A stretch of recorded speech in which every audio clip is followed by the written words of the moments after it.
एक धोबी के प्रश्न उठने से श्री राम ने सीता माता को त्याग दिया।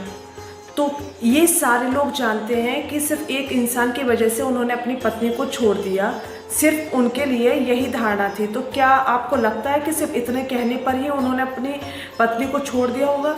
आइए इससे रिलेटेड कुछ बातें आप लोगों के सामने शेयर करूंगी। जब सभा हुई थी तब एक धोबी ने प्रश्न उठाया था सीता माता के खिलाफ। तब जाकर श्री राम ने उनको त्यागने का सोचा। ये लोगों की सोच है। मैं आपको बता दूं कि उन्होंने सीता माता का त्याग नहीं परित्याग किया था। त्याग और परित्याग बोथ आर डिफरेंट। त्याग जिसका मतलब होता है मन, मोह, तन हर एक तरीके से उस इंसान को छोड़ देना, और परित्याग होता है दूसरों के लिए छोड़ देना। तो वहाँ पर उन्होंने सीता माँ का परित्याग किया था क्योंकि वो धोबी उनके लिए प्रश्न उठा रहा था। अगर वही इंसान श्री राम के राजभवन में ये बात उठाते सीता माता के खिलाफ, तो क्या आपको लगता है कि श्री राम उनको छोड़ देते?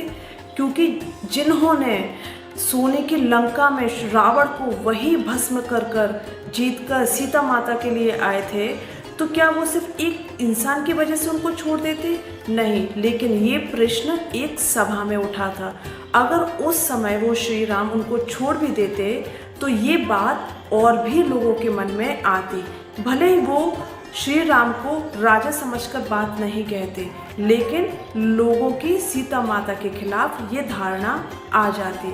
तो ये बात उनके लिए एक प्रश्नवाचक ना बन जाए, ये सारी बात श्री राम ने अपने लिए ले ली थी और उन्होंने उनको उसी जगह भेजा था जहाँ पर उनके और बच्चों का अच्छे से लालन पालन हो सके और उनके खिलाफ कोई भी प्रश्न ना उठ सके। वो सभा में आते थे तो उनके सर पर मुकुट होता था, उनकी पोशाकें होती थी, क्योंकि वो एक सभा में राजा के तौर पर आते थे। लेकिन जब वो राजभवन आते थे तब वो कंदमूल खाते थे और फर्श पर सोते थे।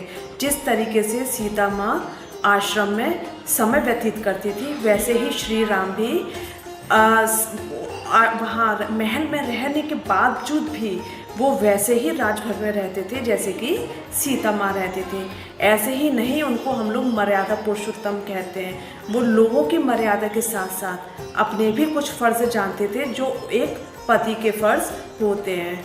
आजकल के कलयुग में हम अगर ये प्रश्न उठा रहे हैं कि श्री राम ने ऐसा क्यों किया, तो ये प्रश्न श्री राम के लिए उठ रहे हैं, ना कि सीता माँ के लिए। क्योंकि अगर वो उस टाइम सीता माँ का परित्याग नहीं करते तो शायद हो सकता कि इस युग में लोग सीता माँ के खिलाफ आवाज़ उठाते। तो यही रीज़न था कि श्री राम ने उनके प्रति जो भी लोगों की सोच थी उस चीज़ को क्लियर करने के लिए उन्होंने सारी चीज़ें अपने पर ले ली थी और माता सीता के लिए किसी के लिए कोई भी गलत धारणा नहीं सोची। जय श्री राम।